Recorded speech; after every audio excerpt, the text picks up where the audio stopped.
Welcome to Harshit institute. ఒక చిన్న నోటిఫికేషన్తో మేము ముందుకు రావడం అనేది జరిగిందండి. Matter of 2 minutes. రీసెంట్గా మనకి గ్రూప్ 2 సంబంధించినటువంటి ఒక చిన్న విషయం మీతో షేర్ చేసుకోవాలనే ఉద్దేశంతో మేము ముందుకు రావడం జరిగింది. యాక్చువల్గా మనకి రీసెంట్గా మనకి ఏపీపీఎస్సీ వారు ఇచ్చినటువంటి ఈ నోటీస్ అందరూ కూడా ఆల్రెడీ ఈ వెబ్ నోట్ అనేది ఆల్రెడీ అందరూ కూడా చూడడం జరిగింది. దాంట్లో మనకి మీకు ఒకసారి రిమైండ్ చేయడమే, జస్ట్ మ్యాటర్ ఆఫ్ 2 minutes. దీంట్లో మనకు వాడు ఇచ్చినటువంటి అక్కడ మనకి ఏపీపీఎస్సీ ఇచ్చినటువంటి అంశాల్లో మనం గమనించవలసినవి ఏంటంటే, ఇక్కడ డేట్ వెబ్ ఆప్షన్ పెట్టుకోవడానికి అంటే మనం పోస్టులు ప్రిఫరెన్స్ పెట్టుకోవడానికి ఏ టైం నుంచి ఏ టైం వరకు వారు ఇవ్వడం అనేది జరిగింది. 5th June to 18th June వరకు కూడా మనకి పోస్ట్ యొక్క ఆర్డర్ని పెట్టుకోవడానికి ఏ పోస్ట్ ముందు పెట్టాలి, తర్వాత ఏ పోస్ట్ ఉండాలి, దానికి ఒక ఆర్డర్ ఉంటుందండి. మొత్తం టోటల్గా మనకి 59 రకాలైనటువంటి పోస్టులు ఉన్నాయి. 59 రకాలైనటువంటి పోస్టులు ఉన్నాయి. ఎగ్జిక్యూటివ్ అండ్ నాన్ ఎగ్జిక్యూటివ్ పోస్టులు, నాన్ ఎగ్జిక్యూటివ్ పోస్టులు మొత్తం కలిపి 59 ఉన్నాయి. ఈ 59కి మనం ఒక ఆర్డర్లో పెట్టుకోవడం చాలా ఇంపార్టెంట్. దాని మీద కొంత అవగాహనతోనే మనం ముందుకెళ్ళాలి.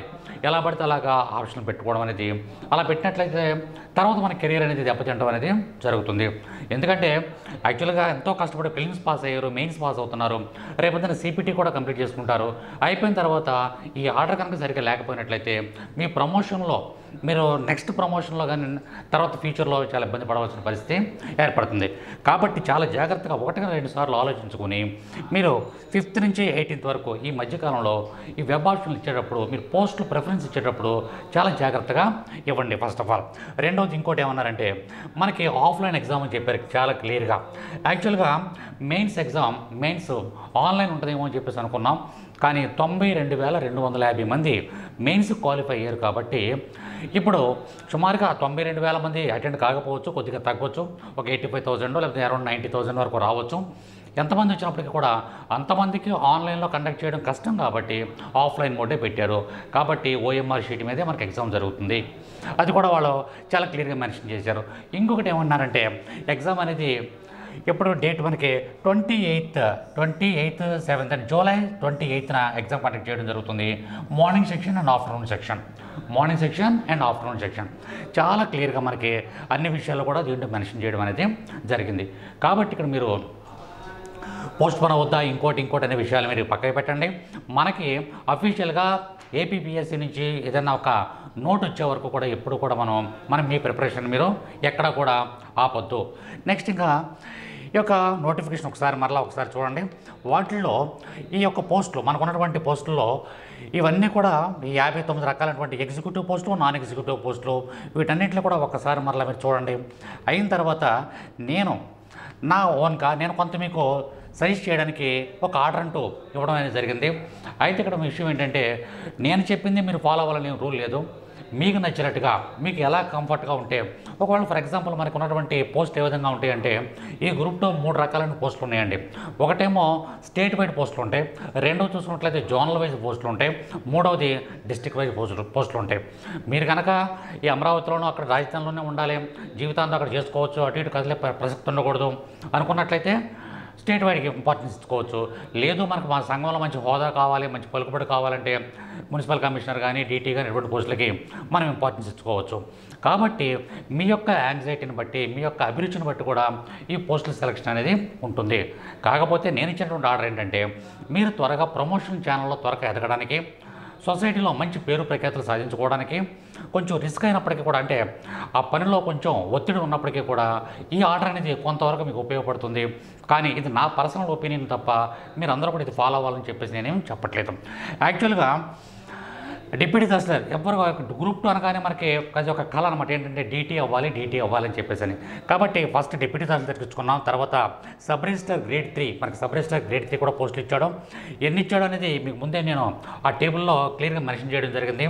అలాగే municipal commissioner grade 3, excise and profession sub inspector, assistant section officer, ఇలాగా మొత్తం పోస్టులు అన్నింటినీ కూడా వీళ్ళని పోస్టులన్నీ కూడా మీకు ఒక ఆర్డర్లో ఇవ్వడం అనేది జరిగింది. వీలైతే కనుక ఈ ఆర్డర్ని మీరు ఫాలో అవ్వండి, మీకు ఉపయుక్తంగా ఉంటుంది. తర్వాత ఎగ్జిక్యూటివ్ అయిపోయిన తర్వాత నాన్ ఎగ్జిక్యూటివ్ వచ్చిన తర్వాత కూడా సీనియర్ అసిస్టెంట్ పోస్టులు ఏమైతే ఉన్నాయో వాటిల్లో కూడా మీరు ఎప్పుడు కూడా బాగా గుర్తుంచుకోండి. ఎకనామిక్ డిపార్ట్మెంట్ కానీ, రెవెన్యూ డిపార్ట్మెంట్ కానీ, ఎడ్యుకేషన్ డిపార్ట్మెంట్ ఇటు కొన్ని డిపార్ట్మెంట్స్ ఉంటాయి. ఆ డిపార్ట్మెంట్స్లో ప్రమోషన్ అనేది చాలా త్వరగా ఉంటుంది. కాబట్టి మీరు ఏం చేస్తారు, మీరు రెవెన్యూ డిపార్ట్మెంట్ విషయంలో కానీ లేకపోతే ఎకనామిక్ డిపార్ట్మెంట్ విషయంలో కానీ ఇటువంటి విషయాల్లో మీరు వాటిని చూస్ చేసుకోండి. ఫస్ట్ ఆఫ్ ఆల్ వాటిని చూస్ చేసుకోండి, తర్వాత రిమైనింగ్ చూస్ చేయండి. సరే, ఇది నేను ఇచ్చినటువంటి 19 పోస్టులు. తర్వాత అరౌండ్ 40, 39 కదా, అరౌండ్ 40 ఇక్కడ మనకి ఇవి కాకుండా ఇంకొక 40 వరకు జూనియర్ అసిస్టెంట్ పోస్టులు ఉంటాయి. ఇవి ఏ ఆర్డర్లు ఇచ్చుకున్నప్పుడు కూడా మనకు పర్వాలేదు.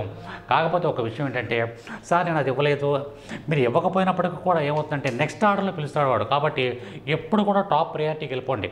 ఫస్ట్ డీటీ ఒకవేళ డీటీలో లేదనుకోండి మున్సిపల్ కమిషనర్కి వస్తాడు, మున్సిపల్ కమిషనర్ లేదనుకోండి సబ్ రిజిస్టర్ వస్తాడు, సబ్ రిజిస్టర్ లేదనుకోండి నెక్స్ట్కి వస్తాడు వాడు. కాబట్టి మనం ఇచ్చే ఆర్డర్ మనం ఇచ్చుకుంటూ వెళ్ళిపోతే వాడి సెలక్షన్ అనేది వాడు చేయడం అనేది జరుగుతూ ఉంటుంది. కాబట్టి ఒక ఆర్డర్ అనేది ఇక్కడ మీకు మెన్షన్ చేయడం జరిగింది. ఈ పోస్టుల వరకు కూడా, ఈ 19 పోస్టుల వరకు కూడా ఈ ఆర్డర్ అయితే కొంచెం బాగుంటుంది అనుకున్నాను నేను. దాని ప్రకారం ఇక్కడ మీకు ఇవ్వడం జరిగింది. దాని ప్రకారం అది సార్ ఎలా చెప్పారు, నేను ఇలాగే ఇచ్చాను, ఆప్షన్ ఇచ్చాను చెప్పేసి కాదు, మీకు నచ్చినట్టుగా మీరు చేసుకోండి. కాబట్టి ఇది నా పర్సనల్ ఒపీనియన్. నెక్స్ట్ ఇంకోటి ఏంటంటే, మనకి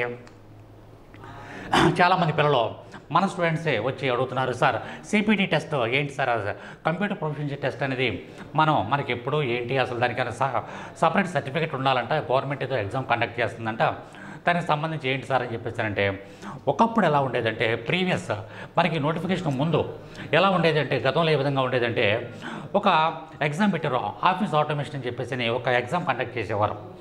ఈ యొక్క స్టేట్ గవర్నమెంట్ ఏం చేసింది, ఆఫీస్ ఆటోమేషన్ అది ఇన్స్టిట్యూట్ వాళ్ళు ఒక 3,000 4,000 ఎంతో తీసుకుని ఎంతో తీసుకుని వాళ్ళు ఒక ఆఫీస్ ఆటోమేషన్ కోర్సు కంప్లీట్ చేసిన తర్వాత టెస్ట్ పెట్టేవాళ్ళు. ఆ సర్టిఫికేట్ కొన్ని రకాల పోస్టులకి, నాన్ ఎగ్జిక్యూటివ్ పోస్టులకి, కొన్ని రకాల పోస్టులకి వాడు అడిగేవాడు పాత నోటిఫికేషన్లో. కానీ ఇప్పుడు ఏమైందంటే, ఇప్పుడు పూర్తిగా ట్రెండ్ మారిపోయింది. దీని గురించి మీరేం పట్టించుకోవద్దు.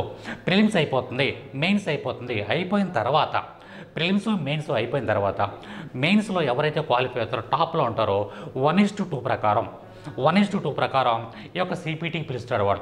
సిపిటీకి పిలిచిన తర్వాత సిపిటీలో కూడా మనకేంటంటే, వాడు ఇక్కడ ఒక 60 నిమిషాలు అంటే ఒక 1 అవర్ టెస్ట్ ఉంటుంది. మ్యాక్సిమం మార్క్స్ 100 ఉంటాయి. దాంట్లో ఎస్సీ ఎస్టీ పిహెచ్ వాళ్ళు 30 మార్కులు వస్తే చాలు వారికి, బీసీ వాళ్ళకి 35 మార్క్స్ రావాలి, ఓసీ వాళ్ళకి 40 మార్క్స్ రావాలి.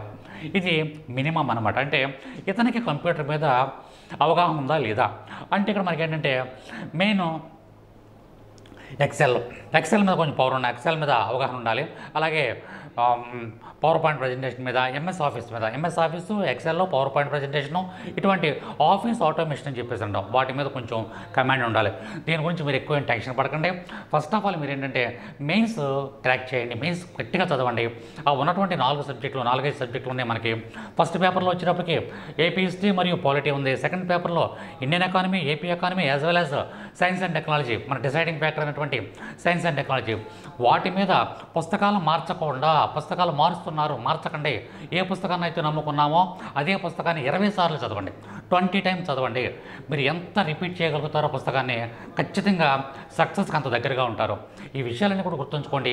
సిపిటి మరలా అతను నోటిఫై చేస్తారు, ఏపీపీఎస్ వాళ్ళు నోటిఫై చేస్తారు. ఏమని చెప్తారంటే, ఎవరైతే మెయిన్స్లో టాప్ మార్క్స్లో 1:2 ప్రకారం పిలిచి వాళ్ళకి ఈ కంప్యూటర్ టెస్ట్ అనేది పెడతారు.